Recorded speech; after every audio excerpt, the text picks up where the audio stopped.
Shalom, selamat pagi anak-anak SD Kristen Ketapang Jakarta dan Cibubur.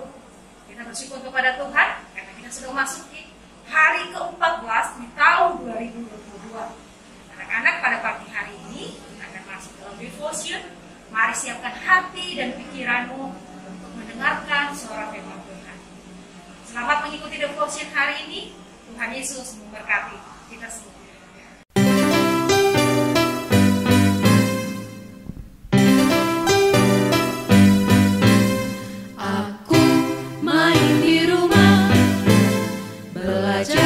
Juga di rumah, makan, tidur, nonton YouTube, juga di rumah. Namun aku bahagia karena Tuhan menjaga papa, mama, kakak, adik kami sehat semua. Aku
Mari kita berdoa.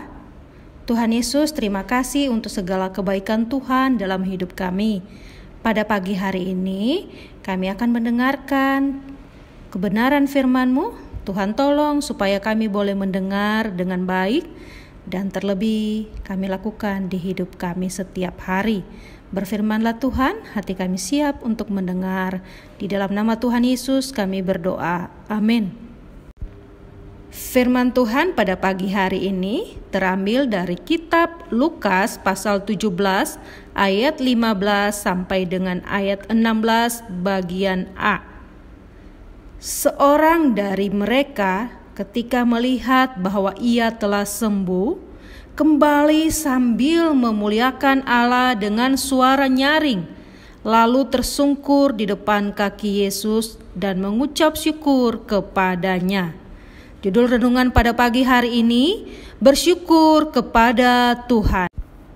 Pada suatu hari, Tuhan Yesus pergi ke Yerusalem. Dalam perjalanannya itu, Tuhan Yesus melewati sebuah desa. Di desa itu ada 10 orang yang sedang menderita sakit yang sangat parah. Karena sakit itu, badan mereka penuh luka dan tidak dapat disembuhkan. Bahkan jari kaki dan tangan mereka ada yang putus. Penyakit itu disebut penyakit kusta. Karena penyakit itu tidak dapat disembuhkan, orang-orang mengusir ke 10 orang itu dan melarang mereka untuk mendekati orang lain. Bahkan mereka juga dilarang untuk pulang ke rumah mereka. Tentunya mereka sangat sedih. Ketika 10 orang yang sakit kusta itu melihat Tuhan Yesus, mereka tidak berani mendekati, tapi mereka berdiri dari jauh sambil berteriak, "Yesus, Guru, kasihanilah kami." Tuhan Yesus melihat mereka dan tergerak dengan belas kasihan pada mereka. Lalu Tuhan Yesus mau menyembuhkan mereka. Karena itu, Ia menyuruh mereka pergi kepada imam-imam untuk diperiksa apakah mereka sudah sembuh atau belum. Mereka percaya pasti Tuhan Yesus menyembuhkan mereka, sehingga saat itu juga mereka langsung pergi.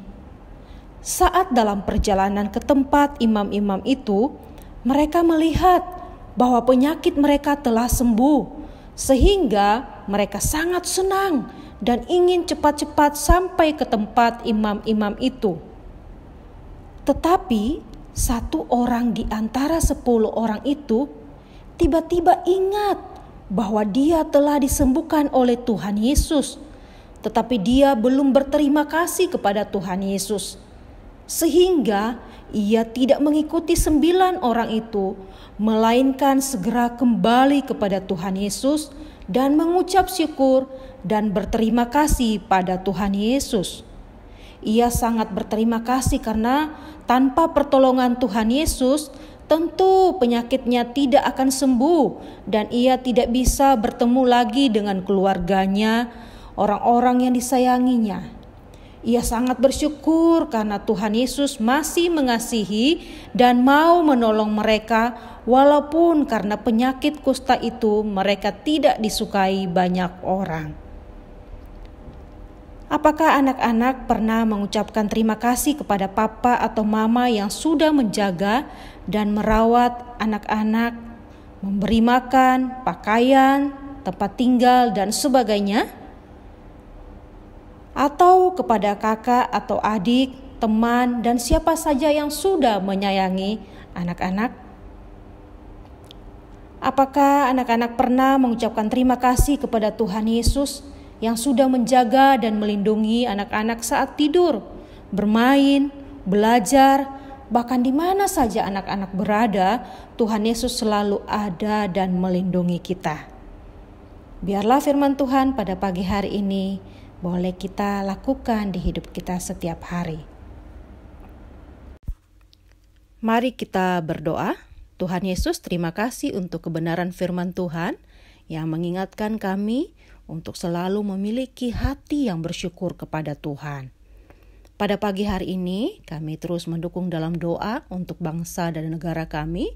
Mari Tuhan berkati pemerintahan yang ada, supaya mereka boleh memimpin bangsa kami lebih baik lagi. Begitu juga dalam penanganan penyebaran wabah virus corona ini. Tuhan tolong sehingga wabah virus ini boleh cepat berlalu dan kami boleh melakukan aktivitas kami. Bapa, kami juga menyerahkan untuk persiapan pembelajaran tatap muka. Mari Tuhan Engkau yang menolong berkati setiap keputusan yang diambil oleh pemerintah maupun yayasan sekolah kami. Mari Tuhan Engkau yang menolong sehingga semuanya berdasarkan pemikiran yang berasal daripada Tuhan. Dan Tuhan tolong juga ketika kami yang akan melaksanakan kegiatan belajar tatap muka, Tuhan memberkati sehingga kami boleh tetap menjaga diri kami, menjaga setiap aturan yang ada, sehingga kami boleh menikmati pembelajaran dengan baik. Berkati Bapak Ibu Guru yang selalu setia mengajar, mendidik, mendampingi kami. Tak lupa pula kami berdoa untuk Papa dan Mama kami, Tuhan terus memberkati orang tua kami di dalam pekerjaan dan usaha mereka. Berikan kesehatan, berikan semangat kepada mereka Bapa. Terima kasih Tuhan Yesus. Kami menyerahkan hidup kami hari ini ke dalam tangan-Mu, dan biarlah Engkau selalu menyertai dan menuntun hidup kami. Di dalam nama Tuhan Yesus kami berdoa. Amin. Untuk aktivitas, anak-anak kita sudah memasuki 14 hari di tahun 2022. Mari ceritakan dengan Bapak, Ibu Guru, dan teman-temanmu hal apa saja yang membuatmu bersyukur kepada Tuhan di tahun 2022 ini. Tuhan Yesus memberkati dan selamat mengikuti kegiatan hari ini.